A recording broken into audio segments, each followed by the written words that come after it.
Welcome scholars. आज का जो टॉपिक है वो क्या है? होमोफोन्स।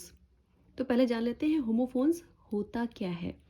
फ़ोन का मतलब होता है आवाज़ और होमोफोन्स का मतलब है एक जैसी आवाज़, यानी कि ऐसे वर्ड्स जो बोलने में जिनका प्रोनाउंसिएशन सिमिलर है, एक जैसा है, लेकिन उनकी स्पेलिंग और मीनिंग अलग अलग है। ऐसे वर्ड्स को हम होमोफोन्स बोलते हैं।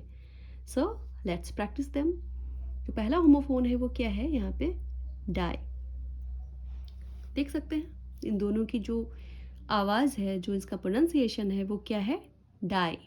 ये भी डाई है, ये भी डाई है, लेकिन इन दोनों की स्पेलिंग भी अलग है और इनकी मीनिंग भी अलग है। पहले वाले डाई का मतलब है मर जाना और दूसरे वाले डाई का क्या मतलब है? रंगना।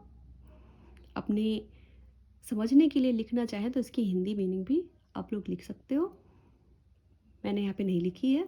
ठीक है, तो चले इसको अपने सेंटेंस में यूज़ करके इसकी मीनिंग को क्लियर करते हैं। तो पहले वाले डाई को कैसे यूज़ किया गया है? Cowards die many times before their death. Cowards मतलब कायर अपनी मृत्यु के पहले ही कई बार मर चुके होते हैं। दूसरे वाले डाई का क्या मतलब है? इसका मतलब होता है रंगना। इसको भी क्लियर करते हैं। He dyes his hair every week. वो अपने बालों को हर हफ्ते रंगता है। दूसरा होमोफोन क्या है? स्टेशनरी। बहुत ही इम्पॉर्टेंट होमोफोन है, बहुत ज़्यादा कॉम्पिटिशन्स में भी और बोर्ड में भी पूछा जाने वाला ये होमोफोन है। तो क्या इसका साउंड निकल रहा है? स्टेशनरी।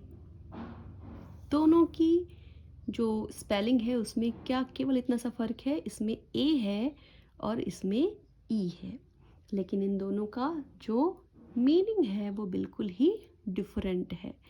इस वाले स्टेशनरी का मतलब है ऐसी चीज़ जो बिल्कुल भी मूव ना करे, मतलब बिल्कुल भी हिले डुले नहीं।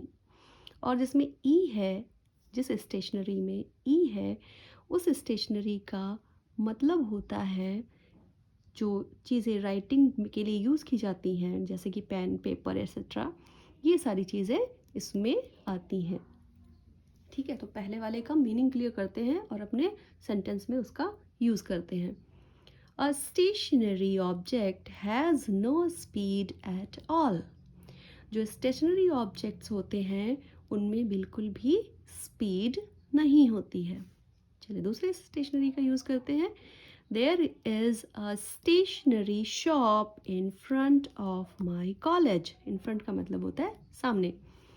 तो मेरे कॉलेज के सामने एक स्टेशनरी शॉप है जहाँ भी ये सारी चीज़ें मिलती हैं लिखने पढ़ने से रिलेटेड, उसे हम स्टेशनरी शॉप बोलते हैं। Okay, next homophone seize. देखिए दोनों की स्पेलिंग भी अलग है, दोनों का मीनिंग भी अलग है, लेकिन दोनों को जो साउंड है वो कैसा है? सीज। तो पहले वाले सीज का क्या मतलब है? पहले वाले सीज का मतलब है घेराबंदी करना। क्या मतलब है? घेराबंदी करना, किसी भी चीज़ को चारों तरफ से घेर लेना। जैसे किसी शहर को हो सकता है, किसी किले को हो सकता है, उसको चारों तरफ से घेर लेने को सीज करना बोलते हैं। और दूसरे वाले जो सीज का मतलब है वो क्या है? कि किसी चीज़ को झपट के अपने कब्जे में कर लेना। ठीक है, जैसे the police seized the drugs, मतलब पुलिस ने ड्रग्स को सीज कर दिया। ठीक है, पहले ऊपर वाले सीज का मीनिंग क्लियर करते हैं अपने सेंटेंस में यूज़ करके। The castle. कासल क्या होता है? कासल होता है महल। The castle was under seize for months. जो इसकी महल की घेराबंदी है वो बहुत महीनों से है। ठीक है, दूसरे चीज़ का क्या मतलब है?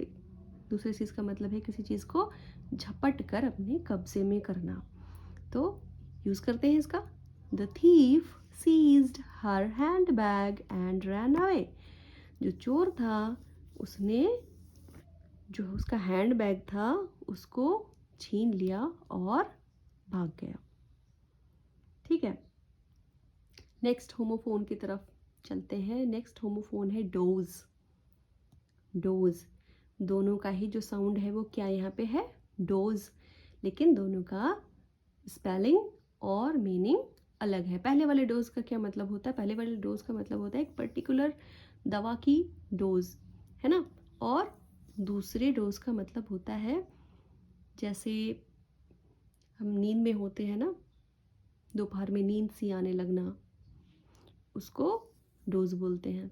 ठीक, तो पहले वाले डोज को अपने सेंटेंस में हम यूज़ करते हैं। He takes 2 doses of this medicine every day. वो इस दवा की 2 डोज हर दिन लेता है। दूसरे डोज को कैसे यूज़ करेंगे, in summer I dose at noon. ठीक है, चलिए नेक्स्ट होमोफोन की तरफ बढ़ते हैं। नेक्स्ट होमोफोन क्या है, एक्सेस।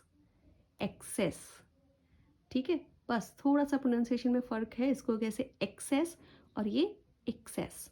ठीक है, तो पहले यूज़ करते हैं इनको, इसका मतलब पहले क्लियर कर लेते हैं। इसका मीनिंग क्या है, पहुंच। इस वाले एक्सेस का क्या मतलब है, पहुंच, कि मेरी उस चीज़ तक पहुंच है। ठीक है, और इस वाले एक्सेस का क्या मतलब होता है, ज़्यादा, बहुत ज़्यादा, कोई चीज़ जितनी लिमिट है उससे ज़्यादा हो गई है। ठीक है, तो पहले वाले को सेंटेंस में यूज़ करते हैं। I don't have access to a computer. मेरी कंप्यूटर तक पहुंच नहीं है, मतलब कंप्यूटर जो है वो मेरी पहुंच के बाहर की चीज़ है। ठीक है, दूसरे एक्सेस को यूज़ करते हैं। Access of anything is not good.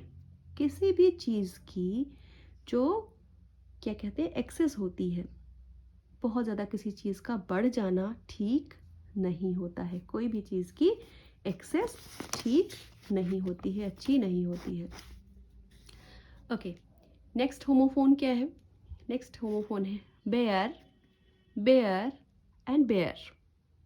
ठीक है, इसमें जो ऊपर के बेयर की स्पेलिंग जो अलग है और नीचे के जो 2 बेयर हैं उनकी स्पेलिंग भी सेम है, लेकिन मीनिंग अलग अलग है। चलो तीनों की मीनिंग को समझते हैं। पहले वाले बेयर का मतलब है जो ढका हुआ ना हो, ठीक है, आवरण रहित। और दूसरे बेयर का मतलब है सहना। तीसरे बेयर का मतलब है भालू। ठीक है, तीनों की मीनिंग को क्लियर करते हैं। Walking barefoot on grass is good for health. घास पर नंगे पांव चलना हेल्थ के लिए अच्छा होता है, सेहत के लिए अच्छा होता है। दूसरे बेयर को कैसे यूज करेंगे, I cannot bear this pain any more. मैं इस दर्द को और अधिक सहन नहीं कर सकती या सहन नहीं कर सकता। थर्ड बेयर का यूज करते हैं। I saw a bear in the zoo. मैंने चिड़ियाघर में एक भालू देखा। ठीक है, नेक्स्ट होमोफोन वेट।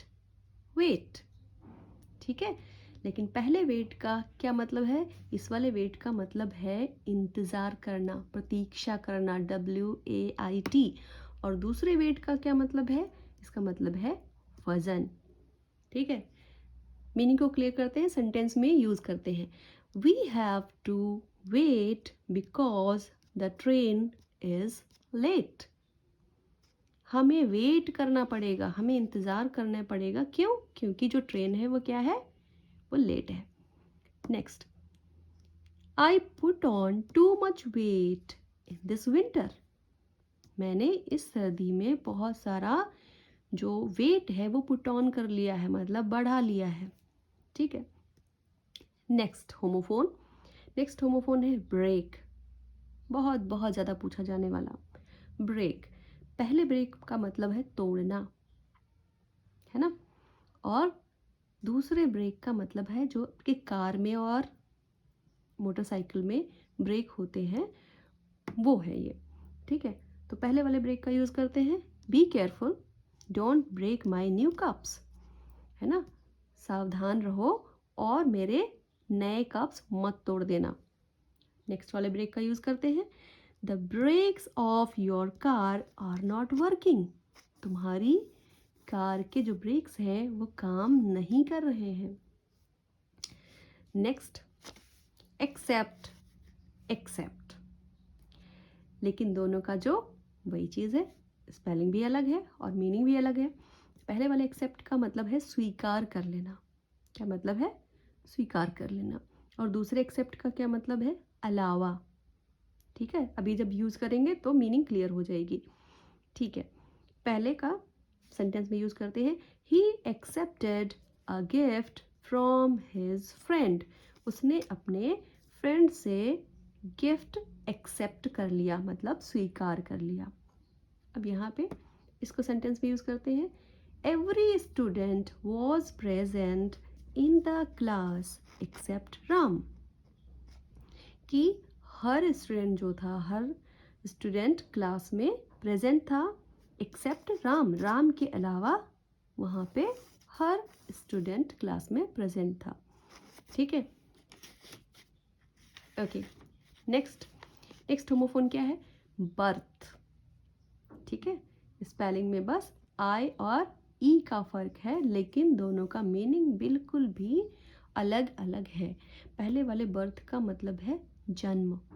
क्या मतलब है? जन्म। और दूसरे बर्थ का मतलब है जो ट्रेन में बर्थ होती है, जो ट्रेन की सीट्स होती हैं, उन्हें हम बर्थ बोलते हैं। ठीक है, फर्स्ट वाले का यूज़ करते हैं I know your date of birth. मैं तुम्हारी डेट ऑफ बर्थ जानता हूँ या जानती हूँ। दूसरे वाले बर्थ को कैसे यूज़ कर लेंगे? I reserved a berth in AC coach. मैंने एसी कोच में, ट्रेन की एसी कोच में अपने लिए बर्थ रिजर्व कर ली है, बुक कर ली है। Okay, so this is all about homophones. अभी इसमें और भी होमोफोन्स जो है वो ऐड होंगे, वो नेक्स्ट वीडियो में देखेंगे। ठीक है, ये बहुत ही ज़्यादा इम्पॉर्टेंट होमोफोन्स हैं। So yes, prepare well.